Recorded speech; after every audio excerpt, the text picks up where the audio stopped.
Hello everyone, welcome back to another showcase video. I'm showing you here Lieutenant Demetrian Titus. So I've painted this little chappy up and oh my word, it has been a journey. So, I don't want to go on a massive rant, but he's not been released as a solo miniature as of recording.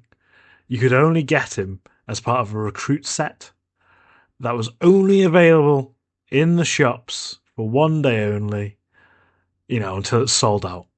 I had to queue up to get this, and by the time I'd got from the queue to pay, they'd run out on the shelves.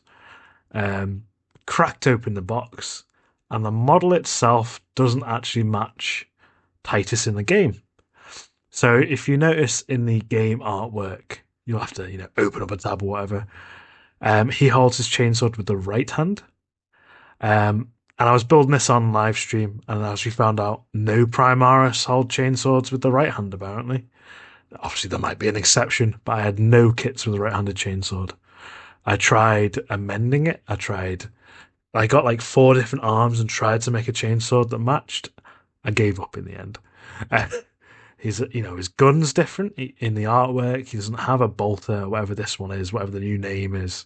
This might be a bolt pistol magnificus, do you know what I mean? But he has a little bolt pistol in the artwork. And it's in the other hand. So there are some slight differences. His helmet in the kit doesn't have the scorn like it does in the game. Or, the laurels of fancifulness that he gets at the end of the game. So, and there's a lot of other things. So, yeah. And the pose. The pose in the box is horrific. It looks like he's fallen over. So, what I've done with this, it took about, honestly, with faffing around with the chainsword, took about 6 hours to change the pose on this model. I had to rebuild the torso, like inside the torso, to get a glowing surface. And I reposed the arms, I reposed the legs, and yeah, here it is. Here's the final pose. I gave up on trying to swap the arms over and the weapons.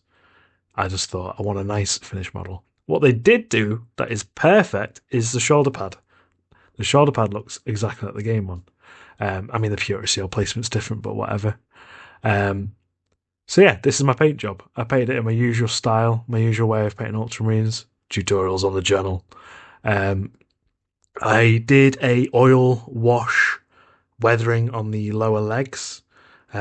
This was to hide the fact that I couldn't paint the underside of one of the legs because of the angle, but also I think it does work. Now, obviously, there's areas on the model I'm not happy with, like the tabards I really struggled with, but overall, I am happy with them. I think I've done an okay job, and it's really nice to paint a model from the game and, have it as like a physical thing.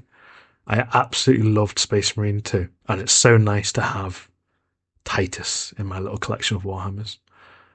Also, that Ultramarine symbol on his shoulder pad, I cannot do transfers. The only transfers I can do are on flat panels, and even then, I do them so badly I have to paint over them. I'm just not very good. And before you say in the comments, have we tried it? Yes, everything. It must be me. Definitely on a curved surface. So what did I do? I just taught myself how to do freehand. So, yeah, freehand Ultramarine symbol on the shoulder pad. Quite difficult because there was a chainsword in the way, but I managed it in the end. And I think it's one of the better ones I've painted. I'm quite happy with his leather holster. It's such a large holster as well. It gives you the, ability to paint it up in a nice way. It's such a stupid detail, no one really noticed, but I hollowed out the holster because originally it's just like a block of plastic, but I wanted to look like he'd actually taken the gun out. If I'm going to keep that incorrect gun, I want it to look accurate on the model itself. So I hollowed out the holster, and yeah, it's actually an empty space. So I think that pays off in the final model. And also I I've magnetised his head, so I've not painted up his original head. I want to wait till I'm a little bit better at painting heads. But yeah, he's got his helmet on. Whereas in the game, I have him without the helmet on. I have him helmetless. But whatever. He looks like he's meant to. And I'm really chuffed with him. And yeah, I really hope it comes across that I'm happy with this model. And you may be wondering, how did the base? Now, it's really simple. Rhinox hide, oil wash. I use oil brushes by Ammo by Mig. Just slap oils all over it, wait for it to dry. It takes days to dry. Sorry, I thin them as well with a enamel thinner. Days to dry. Varnish it with a matte varnish to seal it in, and then do a really thin glaze of Rhinox hide. Boom. And it looks like it looks like pigment powder, but it's not going to fly off your model and coat everything in the cabinet. So yeah, I'm happy with the end result of that. I put a little bit of that Rhinox hide, in the creases and the bottoms of the feet just to darken it out a little bit more, make the mud look a little bit wetter. But yeah, some of the bits on this model I'm very happy with. Some, it was a bit of a struggle because I paint firstborns mostly, and Primaris have so many edges. They are covered in little edges, but I think I managed to pull it off.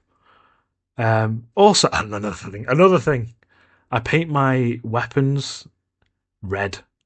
I use the classic second ed, red weapons, and I wanted him to be as accurate to the art as I could be. So I painted the black weapons. I used my black recipe. I think it looks okay, but they're not red.